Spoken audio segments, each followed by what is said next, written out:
Ji, Assalamu alaikum. This is Imran Ali, and I welcome you to my new lecture.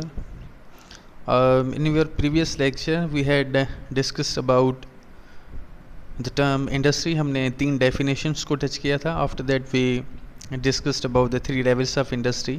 हमने 3 जो levels थी industry की उनको at length discuss किया था, the primary, secondary and the tertiary. After that, हमने national development में एक इंडस्ट्री का क्या किरदार होता है वो भी डिस्कस किया था.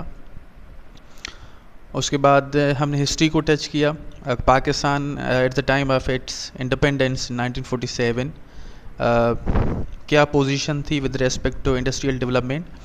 हमने ब्रिटिश इंडिया के हवाले से जो एक इंडस्ट्रियल यूनिट्स कायम किए गए थे पाकिस्तान और इंडिया में उनको डिस्कस किया था. आफ्टर दैट हमने पॉलिसी फार्मेशन की बात की थी कि पाकिस्तान में आज़ादी के फ़ौरन बाद क्या कोई पॉलिसी थी इंडस्ट्री के हवाले से, इंडस्ट्रियल डेवलपमेंट के हवाले से, और कब पाकिस्तान में एक फुल फ्लेज पॉलिसी आई जिसके थ्रू पाकिस्तान में इंडस्ट्रियल डेवलपमेंट का काम हुआ एक इंस्टीट्यूशनल लेवल पे. आफ्टर दैट हमने we had discussed the kinds of industry, जिसमें हमने कॉटेज इंडस्ट्री को डिस्कस किया था. आज हम शुरू करेंगे various examples of cottage industry in Pakistan, जिसमें पहला एग्जांपल है हमारे साथ corporate industry. So let's discuss it. So the important centres of corporate manufacturing in Pakistan are, ख़ास करके अगर हम पंजाब में देखें तो लाहौर है, Sheikhpura, Faisalabad, Multan and Jhang.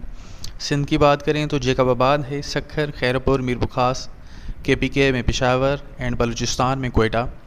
So the carpets made in these centers are very popular in foreign countries as well. ये चीज़ें जो भी बनती हैं पाकिस्तान में वो ना सिर्फ लोकल नीड्स को पूरा करती हैं बल्कि फॉरेन एक्सचेंज और ख़ास करके रेवेन्यू जनरेशन के लिए भी बहुत इंपॉर्टेंस रखती हैं पाकिस्तान के हवाले से. So the next example we have with us is the cotton handlooms, जिसके ज़रिए cotton shawls, bed sheets, cotton rugs बनाई जाती हैं, और ख़ास करके इसके जो मेन सेंटर्स हैं वो पंजाब एंड सिंध हैं.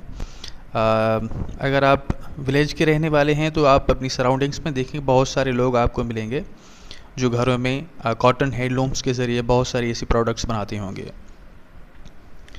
After that we have leather tanning, चमड़े का जो कारोबार होता है, ख़ास करके पाकिस्तान में जो चीज़ें चमड़े को प्रोसेस करते हुए बनाई जाती हैं, for example shoes, suit cases, hand bags, और इनके जो मेन सेंटर्स हैं वो ख़ास करके सिंध में कराची, हैदराबाद, पंजाब में कसूर, सियालकोट, KPK में पेशावर एंड सवात हैं. After that we have sport goods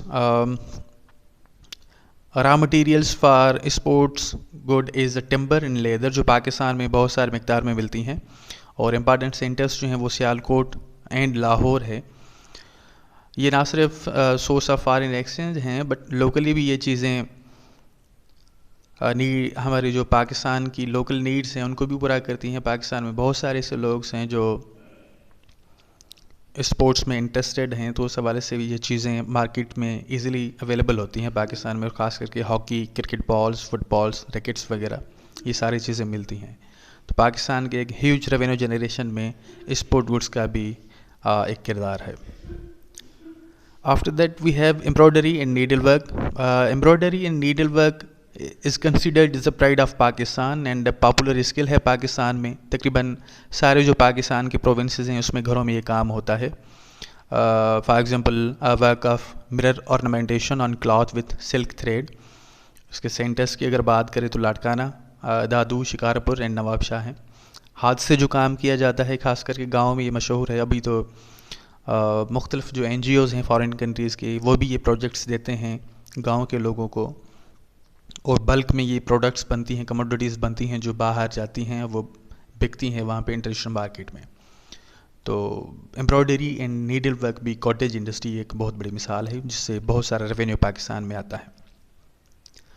after that we have small scale industry. Small scale industry की अगर हम बात करें तो ज़ाहिर सी बात है प्रोडक्शन होती है स्मॉल स्केल पे, और more than family members are required, तो वो गांव के लोग हो सकते हैं क्योंकि ये थोड़ी जो है वो बड़ी हो जाती है कॉटेज इंडस्ट्री से, क्योंकि कॉटेज इंडस्ट्री घरों में लगाई जाती है, ये थोड़ी लार्ज स्केल पे होती है।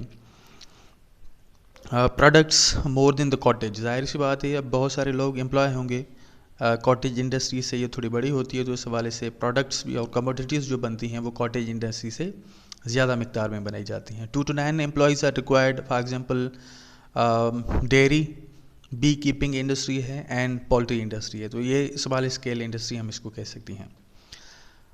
After that we have large scale industry. आप नाम से ही समझ सकते हैं कि इसमें ह्यूज इंफ्रास्ट्रक्चर रिक्वायर्ड होता है, manpower, heavy capital investment होती है, more than 5 crore, lots of workers are to be employed in this work, and large capital की ज़रूरत होती है, मशीनरी एंड स्पेस की ज़रूरत होती है जहाँ पे लार्ज स्केल इंडस्ट्री लगाई जाती है। इसकी अगर हम मिसाल देखें तो first and foremost is the textile industry, it's considered is the backbone of Pakistan economy. बहुत सारी जो हमारी एक्सपोर्ट्स होती हैं वो टेक्सटाइल्स की होती हैं। Big and small mills are build where fine variety of cloths are produced in Pakistan. Pakistan में बहुत सारी छोटी बड़ी मिल्स हैं टेक्सटाइल इंडस्ट्री की जहाँ पे good quality cloth are produced in Asia. Pakistan stand at position and it's the largest exporter of textile products. Asia में पाकिस्तान 8वें नंबर पे है जो टेक्सटाइल प्रोडक्ट्स हम बेचते हैं बाहरी ममालिक को। तो 50% इंडस्ट्रियल लेबर जो पाकिस्तान की है वो ख़ास करके एम्प्लॉय है इसी सेक्टर में जिसको हम टेक्सटाइल सेक्टर कहते हैं। और पाकिस्तान सेल्फ सफिशेंट भी है कॉटन क्लॉथ्स में। जो लोकल नीड्स हैं पाकिस्तान में कपड़ों की वो हम खुद ही पूरा करते हैं, बाहर से इंपोर्ट नहीं करते। It also earns millions in foreign exchange. अब जाहिर सी बात है यही वो प्रोडक्ट्स हैं जो हम बल्क में एक्सपोर्ट करते हैं बाहरी ममालिक में, तो उनसे फॉरेन एक्सचेंज एक बहुत बड़ा पाकिस्तान के लिए आता है। Currently Pakistan has 500 textile factories compare to only 3 at the times of independence. आज़ादी के वक्त पाकिस्तान में जो टेक्सटाइल्स मिल की पोजीशन थी वो 3 थी, और अभी अगर हम देखें तो तकरीबन 500 छोटी बड़ी टेक्सटाइल फैक्ट्रीज पाकिस्तान में हैं, तो ये एक अच्छी बात है। अगर हम मेन सेंटर्स की बात करें टेक्सटाइल इंडस्ट्री के हवाले से तो पाकिस्तान में फैसलाबाद, मुल्तान, लाहौर, कराची, हैदराबाद, डेरा इस्माइल खान, नवाबशाह, बन्नू, सवात एंड कोयटा है। तो ये टेक्सटाइल इंडस्ट्री है पाकिस्तान की जो मेन एक्सपोर्ट्स भी है पाकिस्तान का। आफ्टर दैट वी हैव अगर हम थोड़ा टेक्सटाइल इंडस्ट्री को एक्सपांड करें तो इसमें वुलन टेक्सटाइल इंडस्ट्री है। It's not so important because wool of low quality. Pakistan में जो वूल बनता है वो लो क्वालिटी का होता है, इस हवाले से ये इतनी इंपॉर्टेंस नहीं रखती। और दूसरी जो आस्पेक्ट है इसकी वो है सिल्क टेक्सटाइल इंडस्ट्री। सिल्क के 2 टाइप्स होते हैं, एक सिल्क जो है वो नेचुरल सिल्क फॉर्म से बनती है और दूसरी आर्टिफिशियल एंड सिंथेटिक है। तो नेचुरल जो है वो रेयर है पाकिस्तान में और एक्सपेंसिव भी है, इस वजह से पाकिस्तान में इस चीज़ का जो कपड़ा है वो कम बनता है। तो पाकिस्तान में जो कपड़ा बनता है वो ख़ास करके कॉटन के हवाले से बनता है जो पाकिस्तान में बल्क में प्रोड्यूस होती है। अचीवमेंट्स अगर हम देखें इस हवाले से तो पाकिस्तान 4th लार्जेस्ट ग्रोअर है after USA, China and India, and 3rd largest consumer है कॉटन का। It's also 3rd largest exporter of cotton products and the 2nd largest supplier of cotton yarn with 26% share in international market। तो ये सारी achievements हैं textile production के हवाले से पाकिस्तान की।